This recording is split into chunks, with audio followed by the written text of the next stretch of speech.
Inamin ni Chris Lawrence na wala pa sa kanyang plano ang magpakasal sa ngayon. Sa kabila yan ng pangungulit ng Katrens fans dahil wala naman daw rason para patagalin pa ang kanilang pag-isang dibdib ni Katrina Halili. Samantala, nakatakda naman bumiyahe papuntang Amerika sina Katrina at anak nilang si Katie para sa kanilang nalalapit na biyahe. Dadako mo na. Kung patagulat ako. Inuulit, ah. Kaya Kailangan basahin. Oo.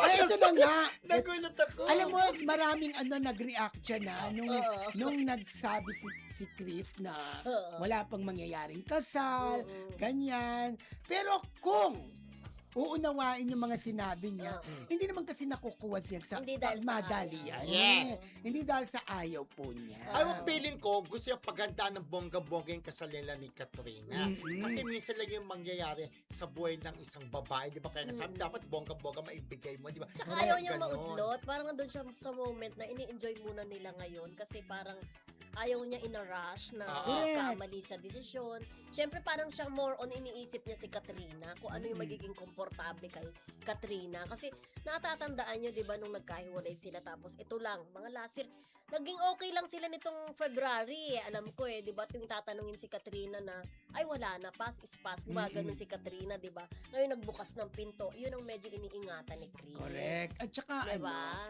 naku, dahil Iniingatan niyang mangyari yung gano'n na mabilisan na desisyon. Kung pagkaya sa akin, kailangan paghandaang mabuti, di ba?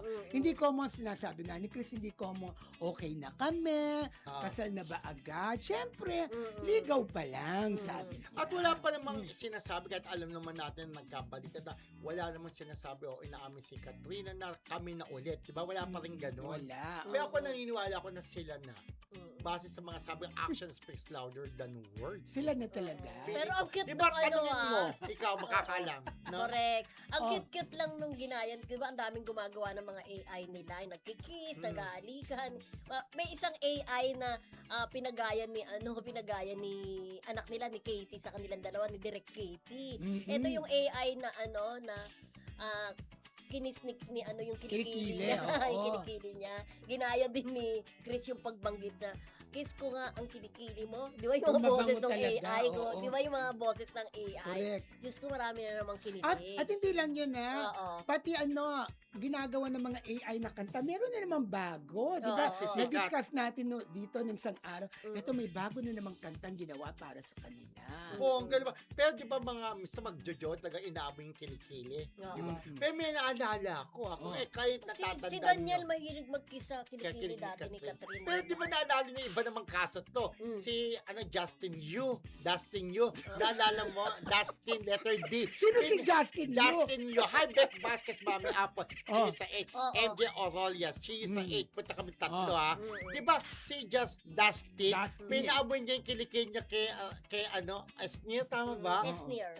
Amoy mga kung mabango naman, di ba? Sigurado mabango yun. Mabango siya puti-puti. Pero meron dati, ako kilala, maputi-puti, guwapo, pero may anits-nits. Correct. Balik tayo sa KKK. Sa Amerika. Ito nasa Amerika, di ba? Yes. Kasi naman, nakita ko yung sked ni Ni Chris Lawrence. Ang dami niyang show sa US nitong September at October. As in, punong-puno ang kalendaryo. Wala pala siya sa birthday ko, In pa rin pala talaga. Grabe. In pa rin talaga si Chris Lawrence. Totoo. Kaya Alam mo, naman, pwede i-guess na si Katrina kasi kumakanta si Katrina din, di ba? Oo. Kaya naman tuwang-tuwa ang ating kaibigan si Ma'am Joy Untalan ng Las Piñas City. Hello, Ma'am Joy! Hello, Ma'am Joy! How are you po? Candy pa mo! At saka natutuwa din si Ate Carmen at saka si Mami Amores sa mga kwentong Oo, si Mami Amores. KKK talaga. At si Sol, Mr. Bakod. Correct, oo.